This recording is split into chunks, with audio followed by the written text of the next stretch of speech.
कोकण पदवीधर मतदारसंघातून निरंजन डावखरे विजयी झालेले आहेत। विजय हा निश्चित मानला जातोय, कारण निरंजन डावखरे तिसऱ्या फेरीत 62,000 मतांनी आघाडीवर आहेत। अगदी थोड्याच वेळात विजयाची अधिकृत घोषणा होणार आहे। निरंजन डावखरे मतमोजणी केंद्रावर सुद्धा आता दाखल होत आहेत।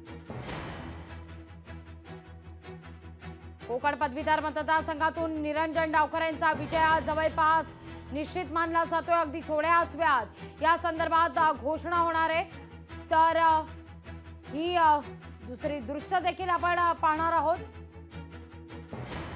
या ठिकाणी अनिल परब देखील विजयी झालेले आहेत मुंबई पदवीधर मतदारसंघातून, आणि विजयाचा गुलाल एकीकडे उधळला जात असताना दुसरीकडे कोकण पदवीधर मतदारसंघात आता निरंजन डावखरे यांचा विजय हा जवळपास निश्चित मानला जातोय।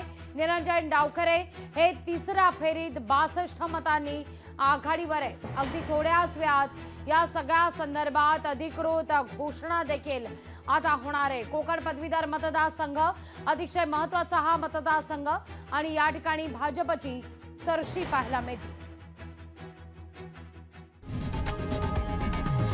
लोकशाही मराठी ऐका, पहा, जागरूक रहा।